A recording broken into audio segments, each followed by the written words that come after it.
కేసీనేని చిన్నుతో ఉన్నాం, ఆయనతో మాట్లాడుతున్నాం. సార్, ఎన్నికల్లో ఇచ్చిన సూపర్ 6 హామీలు అమలు చేయలేదని వైసీపీ వాళ్ళు కార్యక్రమం పెట్టారు, వెన్నుపోటు కార్యక్రమం పెట్టారు. దీని గురించి ఏమంటారు? ప్రజల్లో ఉన్న నాయకుల గురించి మనం మాట్లాడుకోవాల్సిన పరిస్థితి లేదు. ఇవాళ మేము పండగ చేసుకుంటున్నాం. ఎందుకంటే మా గౌరవ ముఖ్యమంత్రి పవన్ కళ్యాణ్ గారు దీపావళి, సంక్రాంతి ఈ రెండు కలిపి చేసుకుందాం, మంచి ప్రభుత్వం వస్తే అంటే కూటమి నాయకులు కార్యకర్తలే కాదు ప్రజలందరూ పండగ వాతావరణం. వెన్నుపోటుదారులు ఉంటారు కొంతమంది, తల్లిని చెల్లిని బాబాయిని గొడ్డలతో హత్య చేసి ఇటువంటి వెన్నుపోటుదారులకి ఏం గుర్తొస్తుంది? వెన్నుపోటు దినం చేయాలనుకుంటున్నాం. వాళ్ళు వెన్నుపోటు పొడిచారు కాబట్టి వాళ్ళు వెన్నుపోటు దినం చేసుకుంటారు.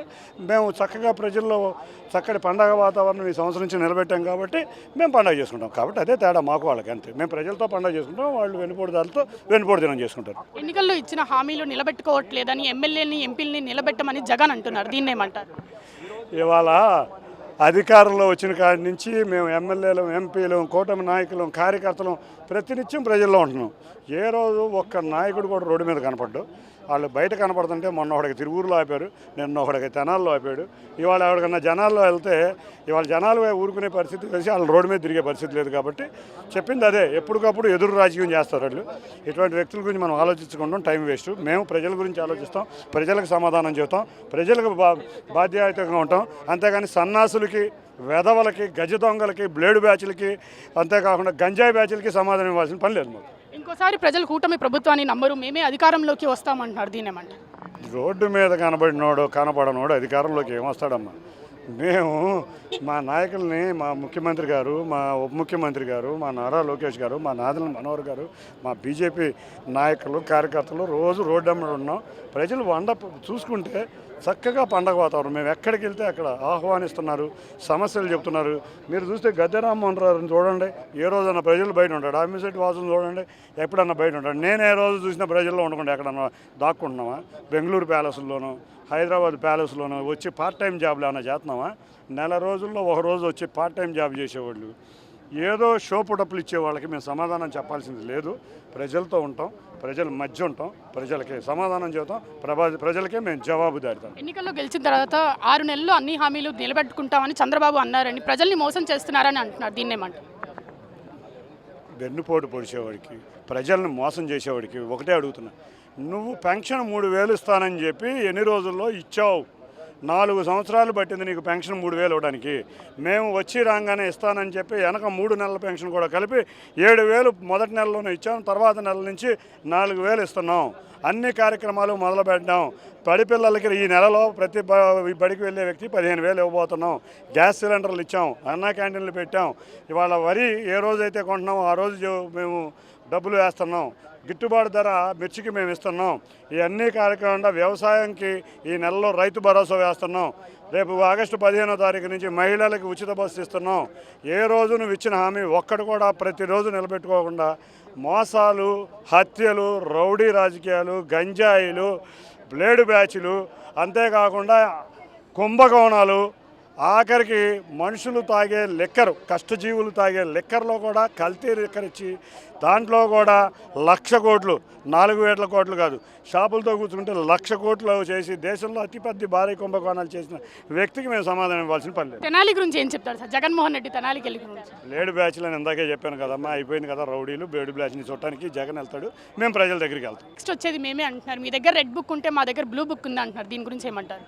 జగన్ 1.0లో జనాలు భయపడిపోయి 164 సీట్లు ఇచ్చారు. జగన్ 2.0 అనగానే పులివెందుల ఎమ్మెల్యే సీట్ కూడా ఊడిపోయి 175 కూటమికి ఇవ్వబోతున్నారు. అతను బ్లూ బుక్ ఉందని మేము రోజు బ్లూ బుక్, బ్లూ మీడియా అని అంటూనే ఉన్నాం. అధికారంలో ఉన్నప్పుడే అన్నాం. రెడ్ బుక్ అనేది మేము అక్రమాలు చేసే వాళ్ళ మీదే ఉంటుంది కానీ ప్రజల మీద ఉండదు. ఈ బ్లూ బుక్ ఏం చూపిస్తుందంటే ఎక్కడ ప్రజల భూములు ఉన్నాయి, ప్రజల్ని ఎక్కడ దోచుకోవచ్చు, ఎక్కడ దాచుకోవచ్చు, ప్రజల్ని ఎక్కడ లూటీ చేయొచ్చు, ఇటువంటివన్నీ బ్లూ బుక్లో ఉంటాయి. మా రెడ్ బుక్లో ఏంటంటే గాడి తప్పిన అధికారులు, గాడి తప్పిన రాజకీయ నాయకుల గురించే ఉంటుంది. వాళ్ళు తప్పులు చేస్తే మేము చూశారు. మా కూటమి అధికారంలోకి వచ్చినాక వెంటనే ఎవరిని అరెస్ట్ చేయలేదు. సిట్లు వేసాం, సిఐడీలు వేసాం, అన్నీ చూసి నిజంగా నేరస్తులే చేసాం. వాళ్ళకి మళ్ళీ అన్యాయంగా అక్రమ అరెస్టులు మేము చెయ్యం. బ్లూ బుక్ కాదు, ఇంకో బుక్ పెట్టుకో, ఇంకో 40 సంవత్సరాలు నీకు రాజకీయం కాదు. నువ్వు అనేది రేపు ఎలక్షన్స్కి నీ పార్టీ అనేది మిగలదు, భూస్థాపితం పోతుంది. ఇప్పుడే మాకు వచ్చిన పర్సంటేజ్ ఇప్పుడు 70% అయితే మినిమం వచ్చే పరిస్థితిలో ఉంది. కెమెరామెన్ విజయ్తో అథా మొహమ్మద్, RTV విజయవాడ.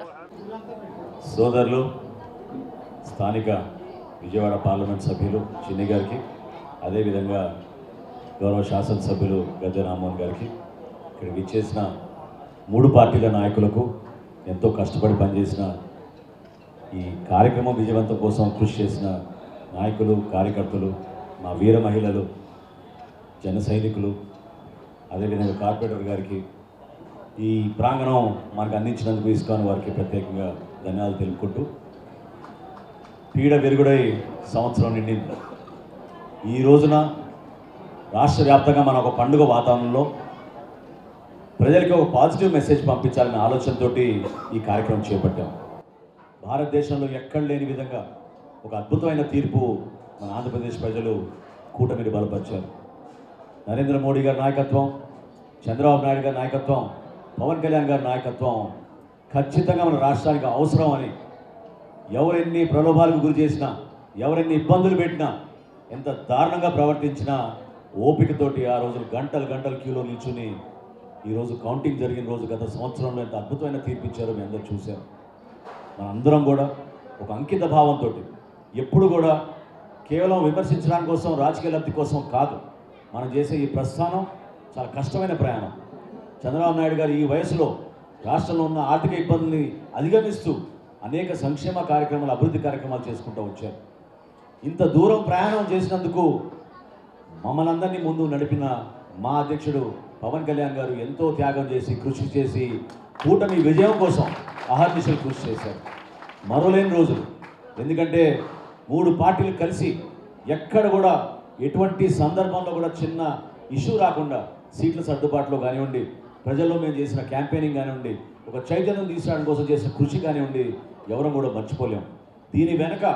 దీని వెనక మాతో పాటు మీరందరూ కూడా ఎంతో మనస్ఫూర్తిగా మీరు కష్టపడి కసితో పనిచేశారు. ప్రతి ఓటు వేయించారు, కేసులు పెట్టించుకున్నారు, కొట్టించుకున్నారు, ఎంతోమంది అవమానపరిచారు. కానీ మీరు నిలబడ్డారు.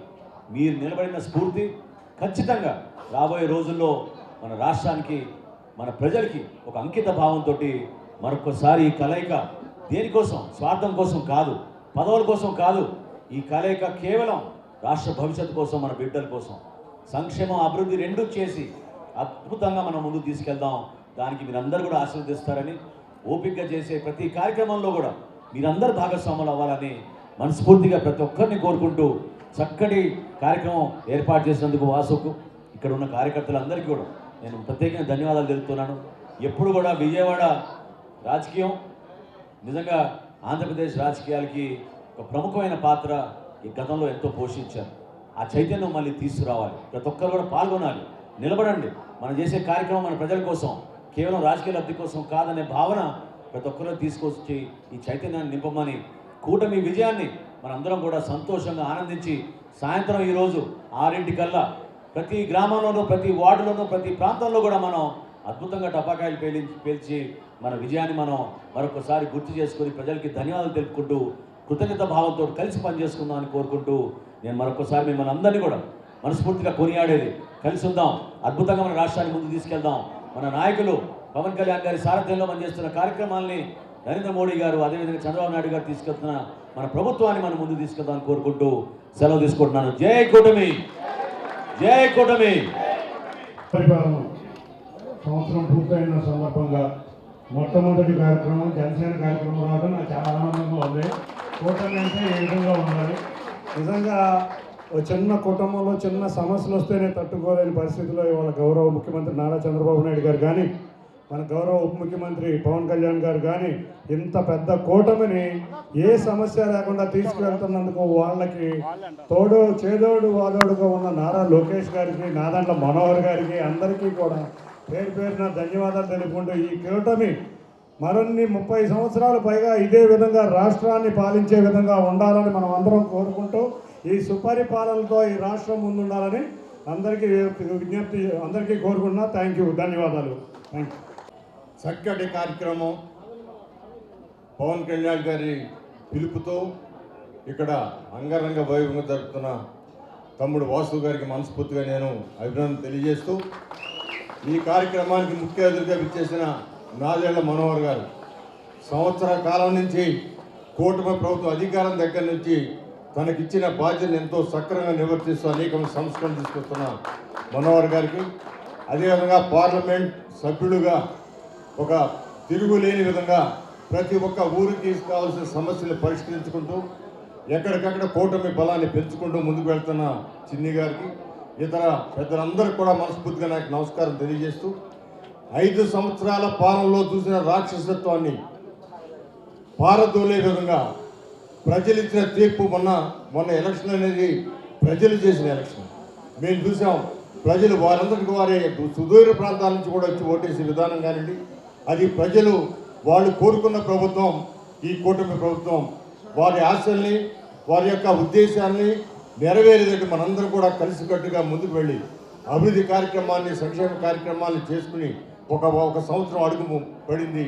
మరొక సంవత్సరానికి మరింత మెరుగైన అభివృద్ధితో మెరుగైన సంక్షేమంతో ముందుకు వెళ్ళాలని, దానికి ఆ శక్తి ప్రజలందరూ కూడా కూటమి ప్రభుత్వానికి నారా చంద్రబాబు నాయుడు గారికి కానీ, పవన్ కళ్యాణ్ గారికి కానీ, అదేవిధంగా బీజేపీకి కానీ, అదేవిధంగా లోకేష్ బాబు గారికి కానీ మనందరం కూడా అండగా ఉండి ఖచ్చితంగా ప్రజల సంక్షేమం అదేవిధంగా అభివృద్ధి రెండు కూడా కొనసాగించాల్సిన అవసరం ఉందని తెలియజేస్తూ ఈ రోజున ఈ కార్యక్రమాల్లో పాల్గొనే భాగ్యం కలిగించిన నా తమ్ముడు వాసు గారికి మనస్ఫూర్తిగా కృతజ్ఞతలు తెలియజేస్తూ సెలవు తీసుకున్నాను. జై హింద్, జై జన్మభూమి. ఇండియా పాకిస్తాన్ ఉద్రిక్తతలపై లేటెస్ట్ అప్డేట్స్ కోసం డౌన్లోడ్ చేసుకోండి RTV లైవ్ యాప్.